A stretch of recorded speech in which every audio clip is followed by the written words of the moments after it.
Hello my dear student, welcome back to my one more video, and in today's class we are going to study about the second part of our previous video.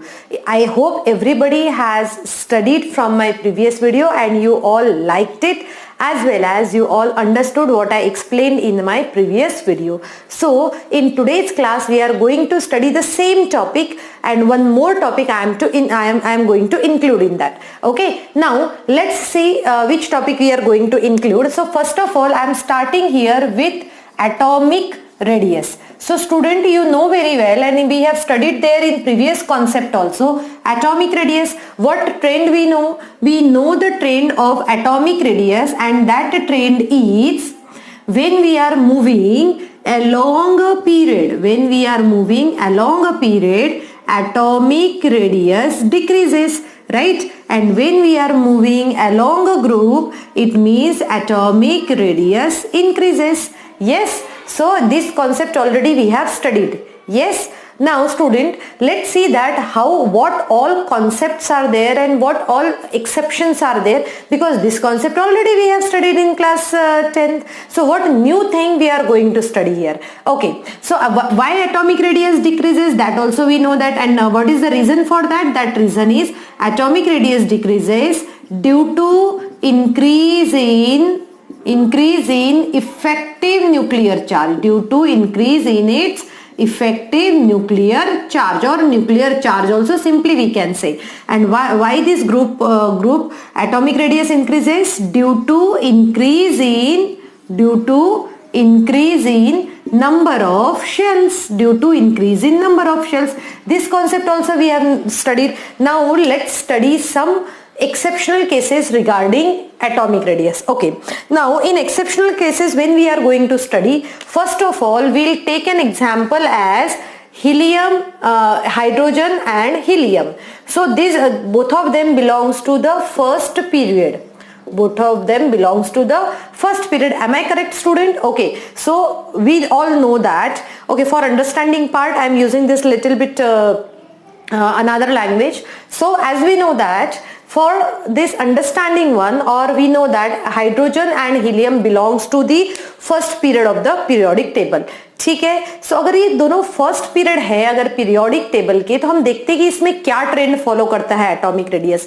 So atomic radius ने trend क्या follow करना चाहिए कि भाई जब हम left to right जा रहे हैं, अलोंग अ पीरियड जा रहे हैं, तो एटॉमिक रेडियस क्या होना चाहिए? डिक्रीज होना चाहिए. और ये बोलता है कि भाई हाइड्रोजन की एटॉमिक रेडियस बड़ी होनी चाहिए हीलियम के कंपैरिजन में. बट हम स्टडी क्या करते हैं? This is not correct. Actually helium radius is more then hydrogen radius. अब क्वेश्चन ये आता है कि ऐसा क्यों? अगर हमने ये ट्रेंड बताया तो हम ट्रेंड को क्यों फॉलो नहीं कर रहे? क्योंकि ये एक्सेप्शनल केसेस है. क्या है? आप यहाँ पर इसको हम लिख सकते हैं. ये कौन से केसेस है? एक्सेप्शनल केसेस है. हम बात कर रहे हैं एक्सेप्शनल केसेस की. Exceptional cases. ओके, सो जब हम एक्सेप्शनल केसेस की बात कर रहे हैं तो हमें कुछ कॉन्सेप्ट्स जो है हमारे माइंड में अच्छे से हमें समझने पड़ेंगे. सो क्या है वो? देखो, सबसे पहले तो हमने ये कहा कि भाई ये क्या है, ये गलत है और ये करेक्ट है. ऐसा क्यों?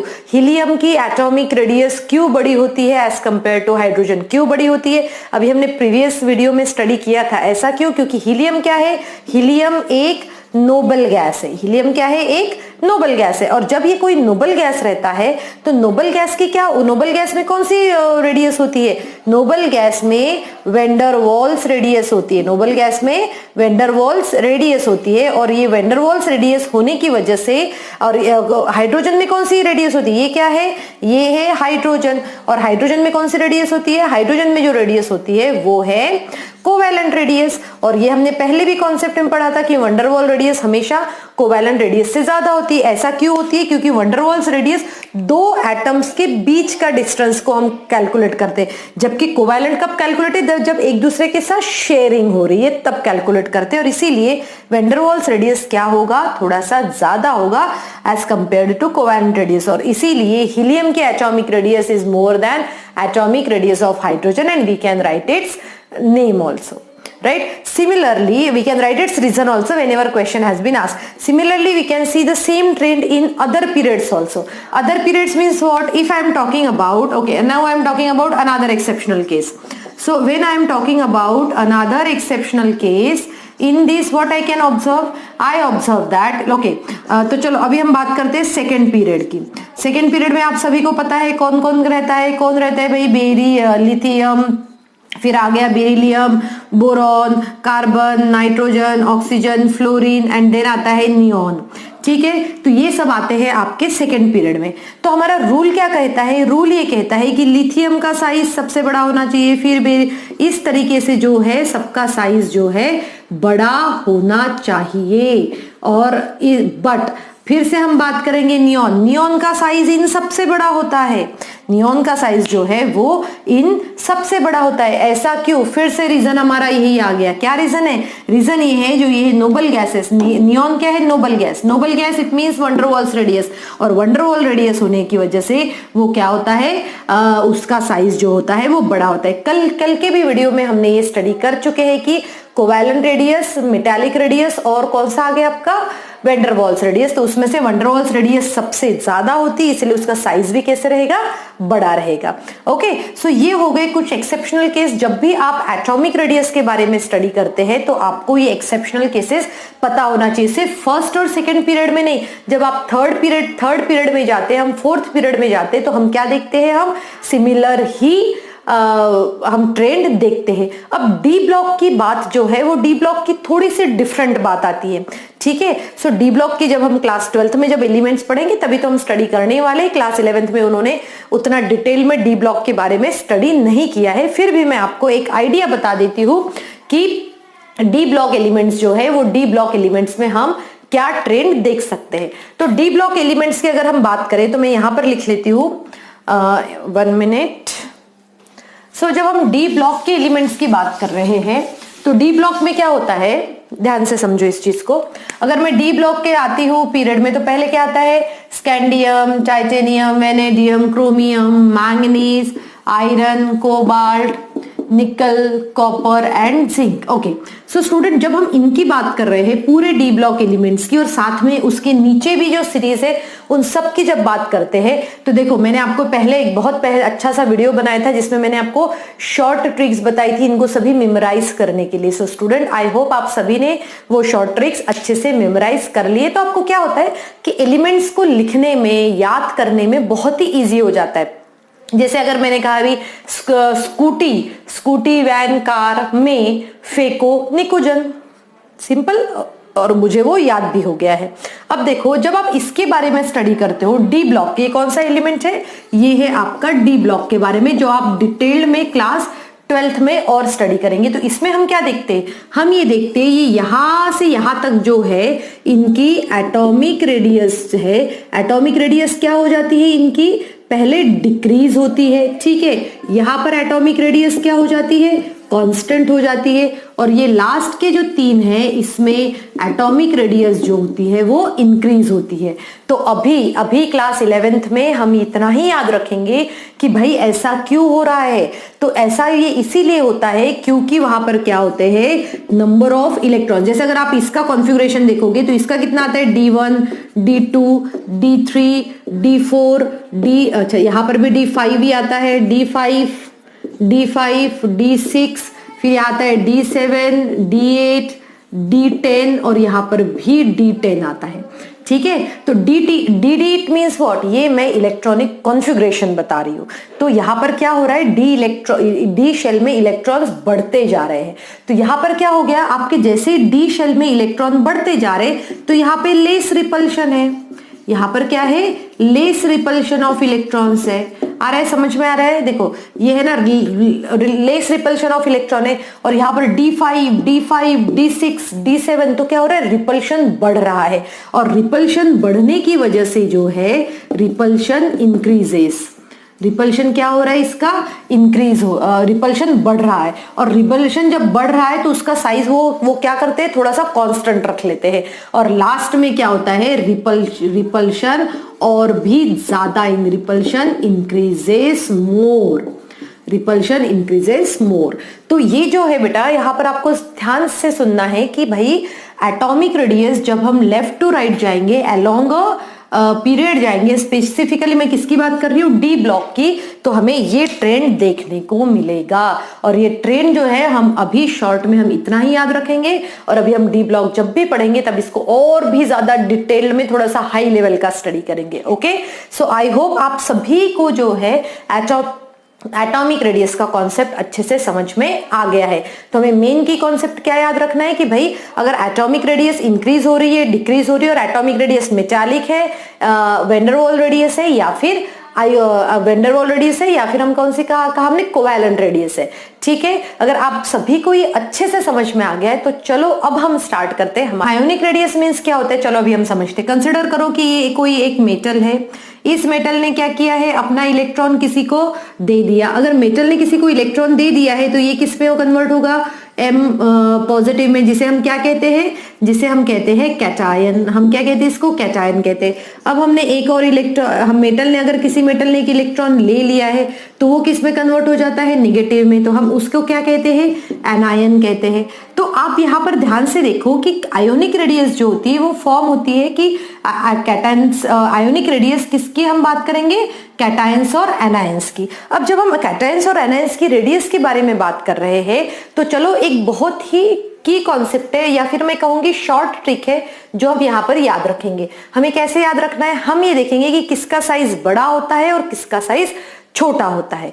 ठीक है, सो हम ये कहेंगे कि एनायन जो होते हैं, क्या होते हैं, एनायन जो होते हैं इसका साइज हमेशा बड़ा रहता है। उसके बाद में पर्टिकुलर पेरेंट एटम आता है और फिर आता है आपका कैटायन। सो इसके लिए आप ये ऐसे भी आका भी कह सकते हो, इसको क्या कहेंगे हम, आका। आका, आका मीन्स क्या, anion atom and cation, anion atom and cation. तो एनायन का साइज हमेशा ज्यादा बड़ा होगा, एटम का साइज उससे कंपैरेटिवली कम मतलब उससे छोटा होगा, और जो अगर उसी का अगर कैटायन है तो उसका साइज क्या होगा, कंपैरेटिवली छोटा होगा। तो इसके लिए अभी हम कुछ एग्जाम्पल्स देखते हैं। एग्जाम्पल्स कैसे, अगर मैं पहले एग्जाम्पल लेती हूँ सोडियम का, और हमारे पास में है Na पॉजिटिव। अगर आपसे कोई पूछे कि भाई सोडियम और Na पॉजिटिव में किसका साइज बड़ा होगा और किसका साइज छोटा होगा, ठीक है, तो हम कैसे बताएंगे, हम फट से ये याद कर लेंगे, भाई जो एटम है, खुद पेरेंट एटम जो है, पेरेंट एटम है, उसका साइज क्या होना चाहिए, बड़ा होना चाहिए। तो हमने बता दिया फट से कि भाई सोडियम का साइज बड़ा होगा Na पॉजिटिव से, सोडियम का साइज बड़ा होगा Na पॉजिटिव से। अब इसके पीछे मैं रीजन भी आपको बताती हूँ। रीजन क्या है, देखो, जैसे देखो, अगर मैं सोडियम की बात करूँ तो इसका एटॉमिक नंबर कितना होता है, 11। इट मींस यहाँ पर एक क्या हो गया, अपना न्यूक्लियस हो गया है, ये न्यूक्लियस है, और फिर न्यूक्लियस के अंदर क्या है, ये सभी, ये फर्स्ट शेल हुआ, ये सेकेंड शेल हुआ, और ये क्या हुआ, थर्ड शेल हुआ। अब सेकेंड थर्ड शेल में आप देखते हो 2 इलेक्ट्रॉन्स फर्स्ट शेल में, फिर इसमें कितने बच गए हैं, 8 इलेक्ट्रॉन्स। ठीक है, 8 इलेक्ट्रॉन्स हो गए, और यहाँ पर 1 इलेक्ट्रॉन आए। ये किसका है, ये सोडियम का है। अब मैं यहाँ पर क्या करती हूँ, Na पॉजिटिव का भी बना। Na पॉजिटिव मीन्स क्या, जिसमें से 1 इलेक्ट्रॉन जा चुका है। जब एक कोई इलेक्ट्रॉन चला जाता है तब देखो ध्यान से कि वो कैसे बनाता है इलेक्ट्रॉन, 1 2 3 4 5 6 7, और ये हो गया 8, और ये एक और शेल है। ठीक है, तो हम क्या कह रहे हैं, चलो इसके साइज मैंने जो ड्रॉ किया उस पे मत जाइए, अब ध्यान से समझो। सोडियम का एक इलेक्ट्रॉनिक कॉन्फ़िगरेशन था 281, ठीक है, और सोडियम के पास में प्रोटॉन कितने हैं, तो हम ये कहेंगे प्रोटॉन कितने हैं इसके पास, प्रोटॉन जो 11 है और इलेक्ट्रॉन भी 11 है। ठीक है, अब इसकी बात करो, यहाँ पर 2 और 80 है, मतलब सोडियम के पास में जो प्रोटॉन जो है वो अभी भी 11 है, और इलेक्ट्रॉन जो है वो कितने बचे, सिर्फ 10 बचे। तो अब जब इलेक्ट्रॉन 10 ही बचे हैं तो वो क्या करेगा, यहाँ ये जो 11 प्रोटॉन है, ये 11 प्रोटॉन उसको अपनी तरफ अच्छे से खींच के रखेगा, और जब वो अपनी तरफ अच्छे से अट्रैक्ट करके रखता है तो उसका साइज जो है ऑटोमेटिकली क्या हो जाता है, छोटा होता है, as compared to the parent atom. Similarly हम इसी का हम क्लोरीन की भी बात कर सकते हैं, क्लोरीन एंड क्लोरीन निगेटिव। सो इसका कॉन्फ़िगरेशन क्या हुआ, 287, इसका कॉन्फ़िगरेशन क्या है, 288। यहाँ पर कितने प्रोटॉन्स है, 17, यहाँ पर भी प्रोटॉन 17 है, यहाँ पर इलेक्ट्रॉन 17 है, और जबकि यहाँ पर इलेक्ट्रॉन कितने हैं, 18 इलेक्ट्रॉन्स है। तो जब ये 18 इलेक्ट्रॉन्स है, समझो ध्यान से, तो इसका जो है यहाँ पर p इलेक्ट्रॉन का क्या हो जाएगा, प्रोटॉन क्या होगा, प्रोटॉन कम है, इलेक्ट्रॉन ज्यादा है, तो वो उतना ज्यादा अट्रैक्ट नहीं कर पाएंगे। चलो इसके लिए मैं क्लासरूम एग्जांपल देती हूँ। जैसे कि आप मान के चलो कि आपकी क्लास में बहुत सारे स्टूडेंट्स बैठे हुए हैं और टीचर अकेली है। अगर टीचर अकेली है तो उन सबको कंट्रोल करना थोड़ा सा मुश्किल होगा, और कंट्रोल करना मुश्किल होगा तो आवाज ज्यादा होगी क्लास में, और जब क्लास में साउंड ज्यादा होगा तो हम क्या कहेंगे कि भाई टीचर तो कंट्रोल नहीं कर पा रही, राइट। बट अगर उसी की जगह पे अगर कम स्टूडेंट्स हो और टीचर उतनी ही पावरफुल हो तो क्या करेगा, वो सबके ऊपर नजर रखेंगे, और अगर नजर रखे तो आवाज क्या होगा उसका, कम हो जाएगा। तो हम कहेंगे कि नहीं, उनका अट्रैक्शन जो है वो हर एक इलेक्ट्रॉन के साथ में, हर एक स्टूडेंट्स के साथ में प्रॉपरली है। तो हम यही कहते हैं कि ज्यादा प्रोटॉन होने की वजह से वो इलेक्ट्रॉन्स को अपनी तरफ खींच के रखते हैं, और अगर बट इलेक्ट्रॉन ज्यादा हो तो वो उतना टेंशन नहीं दे पाती, उतना खींच के नहीं रख पाती, और इसीलिए एनायन का साइज जो है वो क्या होगा, बड़ा होगा एज कंपेयर्ड टू कैटायन। ठीक है, आप आई होप आप सभी को अच्छे से समझ में आ गया होगा ये। ओके स्टूडेंट, चलो अभी हम इसके कुछ एग्जांपल्स देख लेते हैं। एग्जांपल्स में हमने क्या लिया, सबसे पहले तो हम कॉन्सेप्ट याद रखना है हमें कि क्या बोला था मैंने, आका बोला था। आका, आका इट मींस व्हाट, एनायन, फिर उसके बाद में आएगा आपका एटम, और फिर उसके बाद में आएगा आपका कैटायन। तो देखो इसके हम क्वेश्चंस कैसे सॉल्व करते हैं। अगर हमारे पास में ये है, अगर H- H और H प्लस है, तो अगर इसको हमें अरेंज करना है कि भाई उसके एटॉमिक आयोनिक रेडियस के अकॉर्डिंगली अरेंज करो, तो हम जल्दी से ये फॉर्मूला याद रखेंगे कि भाई एनायन क्या होता है, सबसे बड़ा हो जाएगा, एटम उससे छोटा होगा, और उसके बाद में क्या आ जाएगा, H प्लस आ जाएगा। अब हम यहाँ पर कुछ दूसरा एग्जाम्पल देते हैं। जैसे अगर मैंने N के एग्जाम्पल्स ली, N का N निगेटिव, फिर यहाँ पर 2 निगेटिव हो गया, और यहाँ पर 3 निगेटिव हो गया। अब ध्यान से समझो, अभी हमने क्या बताया था कि भाई ज्यादा बड़ा रिपल्शन ज्यादा, कि कब हो सकता है रिपल्शन ज्यादा, कि रिपल्शन ज्यादा तभी हो सकता है अगर उसमें इलेक्ट्रॉन्स भी ज्यादा हो।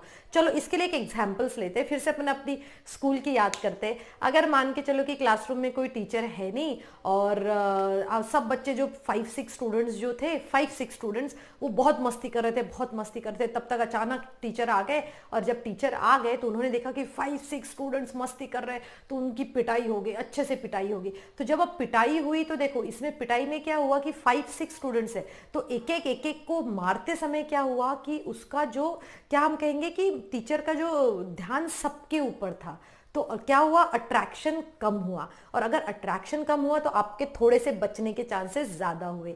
वैसे ही, और अगर उसी जगह 4-5 की जगह अगर सिर्फ 2 स्टूडेंट होते या 3 होते, तो उन तीनों पे पहले इसको मारो, ऐसा सब आराम से हो सकता था। अब इसी को हम समझते हैं इसके कंपैरिजन में कैसे। अब जब एक इलेक्ट्रॉन रहता है, क्राउड रहेगा, एक ही इलेक्ट्रॉन आएगा, तो जो अगर एक इलेक्ट्रॉन आएगा तो उसमें रिपल्शन कम होगा, रिपल्शन कम होगा तो साइज छोटा होगा, ज्यादा इलेक्ट्रॉन आएंगे तो रिपल्शन ज्यादा होगा, रिपल्शन ज्यादा होगा तो साइज भी उतना ही बड़ा हो जाएगा। और इसी के कंपैरिजन में ये सभी एनायन है, ये सभी क्या है, एनायन है। तो एनायन में क्या होता है, जिसके ऊपर ज्यादा चार्ज उसका साइज बड़ा, फिर छोटा, और फिर उससे भी छोटा आ जाएगा। चलो अभी हम एक और एग्जांपल देख लेते हैं। यहाँ पर Mn2 पॉजिटिव, Mn4 पॉजिटिव, और ये आ जाएगा Mn6 पॉजिटिव। अगर इस तरीके से लिखा होगा और आपसे पूछा जाए किसी ने कि भाई इन सब में किसका साइज बड़ा है और किसका साइज छोटा है, तो हम कैसे पता करेंगे। सेम फॉर्मूला इसके लिए भी हम अप्लाई करेंगे कि भाई जब कुछ इलेक्ट्रॉन निकल जाते, जैसे अगर जितने ज्यादा इलेक्ट्रॉन्स निकलेंगे उतना उसका छोटा साइज हो जाएगा, क्योंकि अट्रैक्शन बढ़ जाएगा। और इसीलिए इसका क्या होगा, सबसे छोटा साइज किसका होगा, इसका सबसे छोटा साइज होगा। अच्छा, इसका सबसे छोटा होगा, फिर इसका होगा। क्यों, इसका सबसे, इन तीनों के कंपैरिजन में इसका साइज हमने क्यों कहा बड़ा, क्योंकि उसके पास में ज्यादा इलेक्ट्रॉन्स है as compared to others. So student, इसके जब क्वेश्चंस आते हैं तो ये इसी तरीके से क्वेश्चंस आते हैं, और हमें इसको प्रॉपरली स्टडी करना रहता है। अब हम आते हैं कि भाई आयोनिक रेडियस का ट्रेंड क्या होता है। ट्रेंड जो है पीरियोडिक टेबल में ये क्या होता है, ठीक है। तो ट्रेंड जब हम स्टडी करते हैं तो ये रेगुलर ट्रेंड फॉलो करते हैं। कौन सा ट्रेंड फॉलो करते हैं, regular trend. Regular trend it means जब हम अलोंग पीरियड जाएंगे या अलोंग ग्रुप जाएंगे, तो अलोंग जब पीरियड जाएंगे तो एटॉमिक रेडियस क्या होगी, डिक्रीज होगी। अलोंग ग्रुप जाएंगे तब क्या होगी, तब एटॉमिक रेडियस जो है वो इंक्रीज होंगी। तो ये सभी लोग भी क्या करते हैं, प्रॉपरली रेगुलर ट्रेंड जो है वो फॉलो करते हैं, ठीक है। अब देखो ध्यान से कि अगर हमारे पास में कोई ऐसे है, Na पॉजिटिव है, Mg2 पॉजिटिव है और Al 3 पॉजिटिव। अगर इस तरीके से है और हमें अगर किसी ने बोला जाए कि भाई आप बताइए जरा इन सब का कैसे हम अरेंज करें, तो इसके लिए हमें सबसे पहले कौन सा कॉन्सेप्ट लेना पड़ेगा? हमें जो कॉन्सेप्ट लेना पड़ेगा वो होगा आइसो इलेक्ट्रॉनिक कॉन्सेप्ट। अब मैं यहां पर आपको समझाती हूं कि आइसो इलेक्ट्रॉनिक कॉन्सेप्ट क्या होता है। हम इसको ध्यान से समझते हैं क्योंकि क्वेश्चंस हमेशा इस बेसिस पे सबसे ज्यादा आते हैं। ठीक है, अब हम यहां पर आते हैं iso electronic concept. Iso electronic concept. अब आइसो इलेक्ट्रॉनिक स्पीशीज मीन्स क्या होता है, पहले तो ये समझो आइसो इलेक्ट्रॉनिक स्पीशीज क्या होता है। आइसो इलेक्ट्रॉनिक स्पीशीज वो सभी स्पीशीज होती है। ओके, सो हम स्टार्ट करते हैं आइसो इलेक्ट्रॉनिक स्पीशीज के बारे में। अब आइसो इलेक्ट्रॉनिक स्पीशीज मतलब क्या होता है, ध्यान से समझो। वो होते हैं जिनमें क्या होता है, सेम नंबर ऑफ इलेक्ट्रॉन्स होते हैं, सेम नंबर ऑफ इलेक्ट्रॉन। जैसे कि हमारे पास अभी एग्जांपल ले लेते हैं हम, Al3 पॉजिटिव है हमारे पास में, तो जिसमें इलेक्ट्रॉन्स कितने होंगे, 10 इलेक्ट्रॉन्स। दूसरा हमने एग्जांपल लिया Na पॉजिटिव, इसमें भी कितने इलेक्ट्रॉन्स होते हैं, 10 इलेक्ट्रॉन्स। एक और ले लेते हैं Mg2 पॉजिटिव, इसमें भी कितने होते हैं, 10 इलेक्ट्रॉन्स होते हैं। अगर मैं दूसरा लेती हूँ तो ये कितना हुआ, O2 निगेटिव, तो इसमें भी कितने होते हैं, 10 इलेक्ट्रॉन्स होते हैं। N3 निगेटिव, तो इसमें भी कितने हैं, 10 इलेक्ट्रॉन है। तो इन सभी को हम क्या कह सकते हैं, आइसो इलेक्ट्रॉनिक स्पीशीज कह सकते हैं। जब आइसो इलेक्ट्रॉनिक स्पीशीज रहते हैं तो हमें ये पता करना है कि भाई इनके सबका साइज जो है वो हम कैसे बता सकते हैं। कैसे बता सकते हैं, चलो देखते हैं अभी हम इनका साइज हम कैसे बता सकते हैं। देखो ध्यान से, हमें एक फॉर्मूला याद रखना है और वो एक शॉर्ट ट्रिक है जो आपको याद रखना है। क्या है वो शॉर्ट ट्रिक, हम ये कहेंगे कि size is inversely proportional to atomic number. Size is inversely proportional to atomic number. तो चलो सबके एटॉमिक नंबर लिख लेते हैं। तो यहाँ पर कितना है इसका, एल्यूमिनियम का 13, इसका 11, ये कितना है 12, ये कितना है 8 और ये कितना है 7। तो अब हमने क्या कहा कि जिसका एटॉमिक नंबर छोटा होगा उसका साइज उतना ही बड़ा होगा। तो इसके अकॉर्डिंगली N3 पॉजिटिव का साइज सबसे बड़ा होना चाहिए इसके बेसिस पे। उसके बाद में कौन आएगा, O2 निगेटिव आएगा क्योंकि उसका एटॉमिक नंबर 8 है। उसके बाद कौन आएगा, उसके बाद में आएगा Na पॉजिटिव और उसके बाद में आएगा Mg2 पॉजिटिव और फिर आता है Al3 पॉजिटिव। सो स्टूडेंट, और ये हमने सेम ट्रेंड फॉलो किया है जो हमारे इसमें लिखा हुआ है। सो इस तरीके से स्टूडेंट हम सभी जो है एटॉमिक एंड आयोनिक रेडियस जो है वो आराम से कैलकुलेट कर सकते हैं और बहुत सारे क्वेश्चंस जो है हम इसके बेसिस पे सॉल्व कर सकते हैं। तो हमें 2-3 जो शॉर्ट ट्रिक इस वीडियो में हमने डिस्कस की है वो आप सभी को अच्छे से समझना है और इनकी प्रैक्टिस भी करना है। So I hope you all understood today what I taught in today's class. Okay students, so I hope you all liked today's video also and understood also. Thank you students and have a good day ahead.